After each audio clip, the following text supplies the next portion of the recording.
On a global scale, schools work to change lives. They teach students responsible habits, how to improve communication skills, and they educate them on a variety of topics. It's important to understand the culture of the area where you teach because social norms, standards of behavior, and educational priorities differ from place to place. Although the overall goal of trying to improve the students' chances of survival in their own culture is always present. I had a discussion with a coworker today about the social pressures on Korean students to compete and succeed. We compared it with our home cultures, and while neither of us are fans of pressuring the students, we also noted that the few students we have met who don't seem to have as much parent pressure to succeed they're treated like social outcasts by a lot of their peers. So, as a result, I guess we kind of decided that to be a successful teacher in Korea doesn't mean imposing your home moral views on your students, but to help them succeed in their own culture as painlessly as possible. I feel like this goes right alongside what I was just saying about cultural expectations. I imagine in a much more diverse setting, standards, norms, and expectations could differ drastically from students to student or family to family. I feel like I have been challenged a little bit this year to meet the needs of a few specific families. For example, I have one very intelligent student named Gina.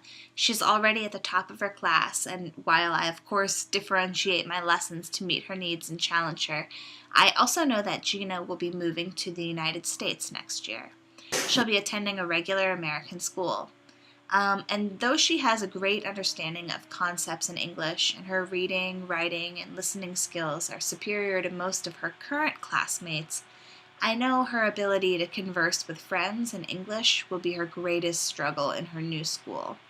So, knowing this, I've been working hard this year to push Gina's English speaking skills, especially in a setting where she's practicing English with her peers.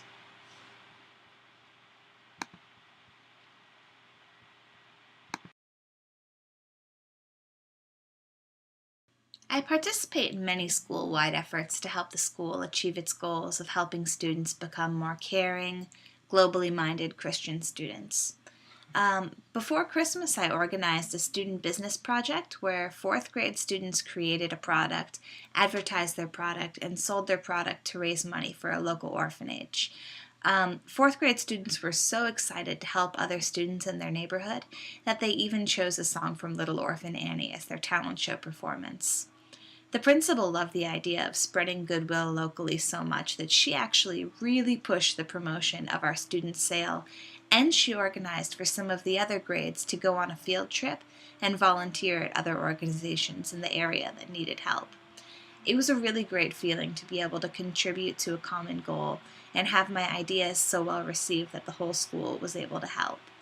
Um, I love that I work at a school that's open to hearing new ideas and making a difference in the world.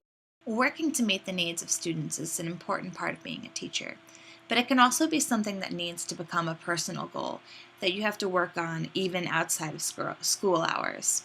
I was really moved by Jason from our cohort's case study and his story of how he found a speech therapist for one of his students even after everyone else had kind of given up on him. I think that it really takes a dedicated teacher to take time outside of the classroom to help a student meet their needs. I can also see how being able to learn the tricks to help one student can also end up strengthening the learning environment for all. For example, in my case study, I decided to apply the no zeros method for my student James. Letting him off with a poor score did not improve his motivation to try harder. But forcing him to do and redo work until he reached a passing score by having him come in during his lunch times really helped him to be more motivated during class time. I held my no zero standard to the whole class, and this also helped to motivate a few other students who are occasionally willing to slack off from time to time, thus strengthening the learning environment for all of my students.